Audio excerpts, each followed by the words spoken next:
तुम्हारे? अपनी आंखों पर विश्वास नहीं हो रहा है मुझे। कानों सुनी बातों का विश्वास नहीं हुआ तो तुम्हारे रास्ते में आ गया। रण में विलंब हो रहा है भाई।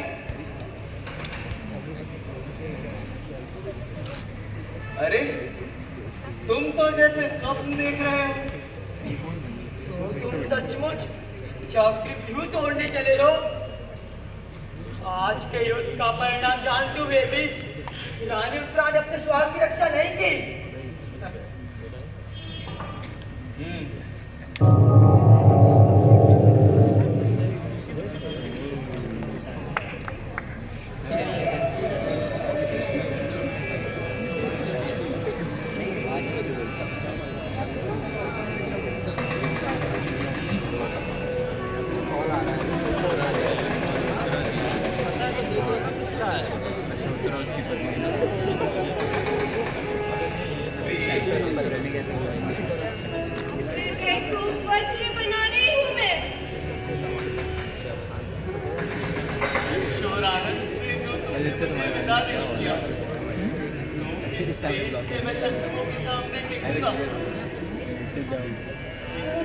रमणी ने गणपति के घर में बाधा दी है प्रिय। ये क्या कर रही हो तुम? सुन लो ना, फिर चाहे जो करना। इस लोक में तुम्हारी चरणों की लाठी, उस लोक में भी मेरी संगी रहेगी। उसके भाग्य से ईर्ष्या देव बालाएं करेगी।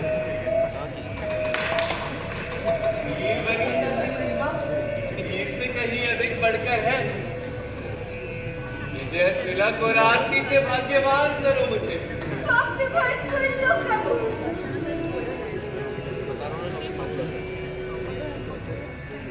स्वप्न की बात कहकर मंगल का भाव ना भरो मेरे भीतर। के लिए मैं प्रतिश्रुत हूँ। इतनी आगे बढ़ आया हूँ जहाँ से पीछे हटना संभव नहीं है। मन और देह की जो गति तुम्हें अंत में भर लेने से होती है, वही गति युद्ध के इस आवाहन में भी है। वही सुख, वही रस और वही आनंद मिल रहा है मुझे इस समय। तो मुझे भी अपने रथ पर ले चलो। कहते ही दशरथ के साथ युद्ध में गई थी। वो युग चला गया। रानी के गई गर्भवती ना थी तब। मेरे भाभी की माता अपने उदर में मेरे तेज की रक्षा करो। आप हंस दो ऐसी हंसी प्रिय जो मुझे अमर बना दे, जिसके प्रकाश से भाग्य का कोना कोना चमक उठे।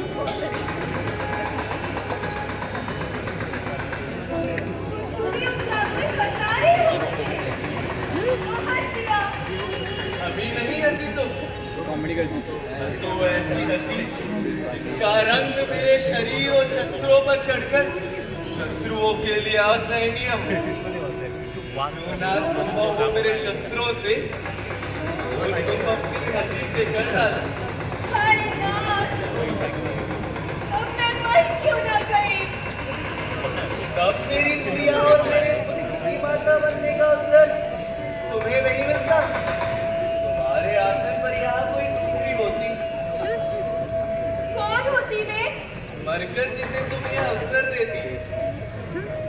जिस आसन के लिए केवल मेरा जन्म हुआ, कौन है ऐसी दूसरी जो इसकी ओर देख भी लेती और स्वप्न के भय में रोने भी लगती? कहाँ रो रही हूँ भला? तब फिर हंसो। अब भी सिंह की प्रिया को कब कहाँ भय होता है, यही तो नहीं सोच सका मैं। जब स्वप्न देखा आ गई होती मेरे शिविर, तभी हंसा दिए होता तुम्हें। जगत के सारे संकट हंसी की एक लहर में बह जाते थे। पत्नी के प्रति भी वीर का कुछ धर्म होता है पुत्र। ना ना, अब कुछ न कहो माँ। आर्यपुत्र युद्ध में जाएंगे। क्या क्या कह रही हो बेटी? स्वप्न कब है? मुझे तभी तक था जब तक ये निकट न आए। अब मुझे कोई भय नहीं है। तुमने क्या जादू कर दिया इसका पुत्र? पिछले पहर रात से यह क्या रही और अब क्या हो गई? प्रिया को मेरे पौरुष और विक्रम पर विश्वास है माता। चक्रव्यूह में प्रवेश करने की बात तुम जानते हो पुत्र। उसमें से निकलने की कला तुम्हें नहीं आती। परसों रात को चक्रव्यूह का चित्र दिखाकर तात मुझे प्रवेश का रहस्य फिर बताते रहे। निकलने का भी? नहीं माँ, निकलने की कला मैं अब तक नहीं जानता। नहीं चाहिए मुझे यह राज। राज्य के मोह में धर्मराज पुत्र को भी पासे पर रखने चले हैं। नहीं होने दूंगी मैं। ना रोको बहन, शत्रु जान गए चक्रव्यूह तोड़ने तुम्हारा पुत्र आ रहा है। मछली पुत्र और भाई दुष्यंत छाया बनकर पुत्र के साथ रहेंगे। और तुम ऐसे मानकर यहाँ आ रही हो? नहीं देखो ऐसा नहीं होता। विजयी पुत्र की कामना कौन माता नहीं करती बहन? कह रही हो तुम? हमारे पक्ष में जो भार किसी से न चला उसे तुम्हारा पुत्र उठा रहा है। ये सुनकर शत्रु रातों तले उंगली दबा रहे हैं। द्रोणाचार्य की मति मारी गई है और सूर्यपुत्र कर्ण चिंता के समुद्र में डूब रहा है। और चूक गई।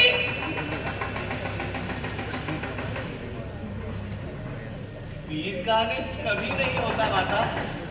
उठो।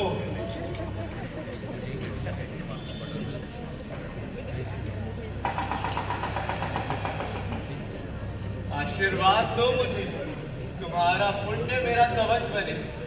फिर यही होनी है। विधि की रेखा कब किससे मिटी और तुम्हारे रूप और प्रेम का आकर्षण मिट गया बहू। पति के धर्म में बाधा देने से वह गति होगी मेरी।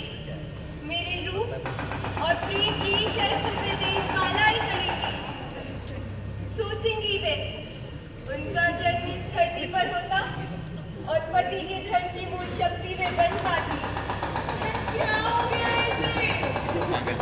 पति के धर्म गौरव का बोध, हमारी सेना के सबसे बड़े वीर की पत्नी बनने का भाग्य।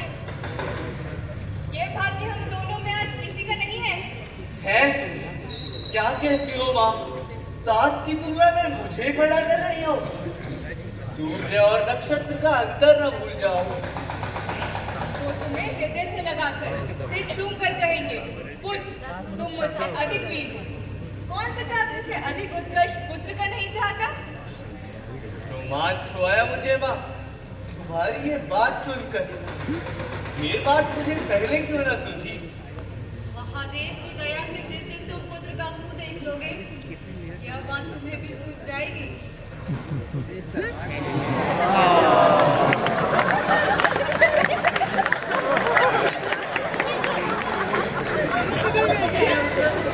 पिता के ले जाने का होता है, प्रिया क्यों ले जा रही बोला? बड़े सारे लाज में पानी पानी हो रही है मेरी बेटी। हृदय के और सभी भाव ना जाने कहाँ लुप्त हो गए हैं माँ। आर्य पुत्र अपने पुत्र का मुंह देखे, इस समय आप सब यही आशीर्वाद दें। कुलदीप सहायक हो। तब तक मैं तिलक और आरती की सामग्री ले आऊं।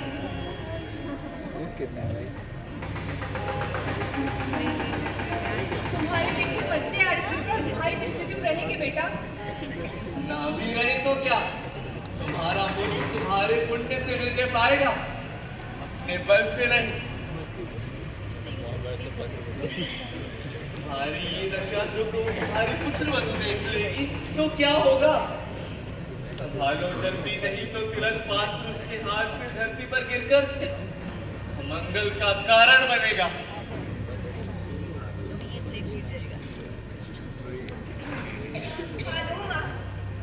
ये भाग्य तुम्हारा है बेटी। तिलक आरती करो, हम दोनों इष्ट देव को ध्यान करें।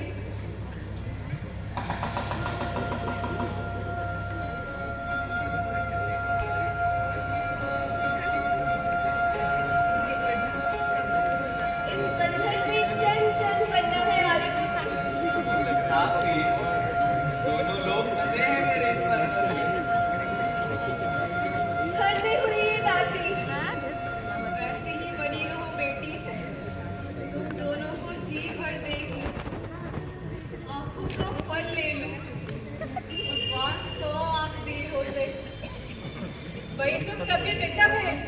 हमारे लिए इसके आगे सुख की कोई दूसरी सीमा ही नहीं है।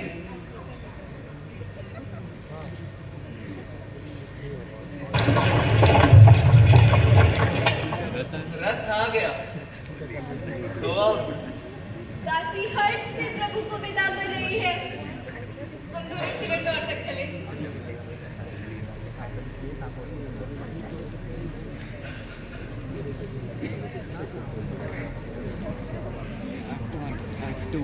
वर्ष की आयु में हाँ बोलो। हम दोनों 16 वर्षों की है।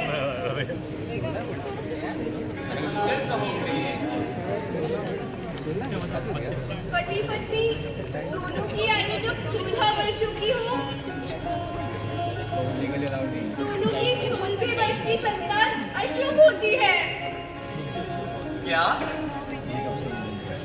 क्या तो हम दोनों की संतान हमारे लिए अशुभ होगी? लोग कहते हैं ऐसा, आगे की बात भगवान जाने। लोगों की बातों की चिंता छोड़ो प्रिय, और ये स्वीकार करो कि तुम हमारे पुत्र में मेरा अंश देकर अपने अभाव की पूर्ति करोगी। स्वीकार करती हूँ मैं।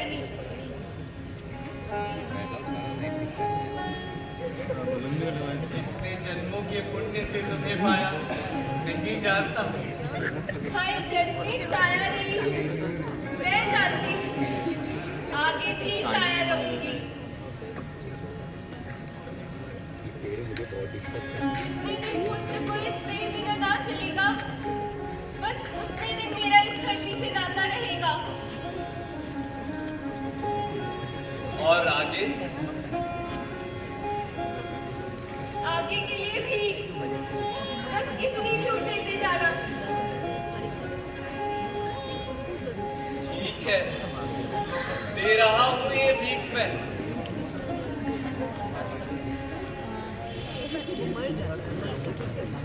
हाँ, जिससे हर जन्म में मुझे ये चरण मिले।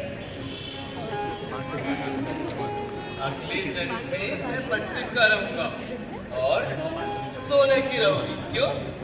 हाँ, फिर ये भूल ना होगी जो अभी 16 में हो गई।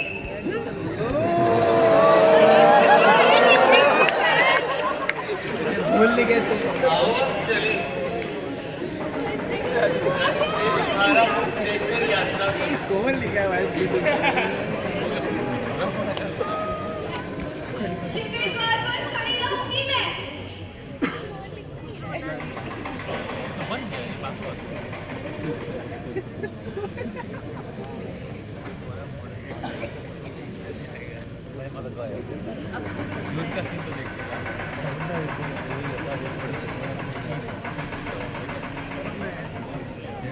हे भगवान, बेटी, संभालो बहन, इसे मूर्छा आ गई। यौवन, वसन, हाय, मधु, ये क्या कह रही हो माता? उत्सव मनाने को कह गए हैं वे, और तुम हाय कर रही हो? देखो बहन कैसे देख रही है यह। पुत्र को जब इस देह से काम न रहेगा, चले जाऊंगी मैं उड़कर वहां। पुत्र तुम्हें इसका अधिकार दे दिया, ये कह रही हो? हाँ, जी होता है बीड़ा बजाओ, नृत्य करूं, जिस कला की शिक्षा तात्विक प्रगला के वेश ने मुझे दी है।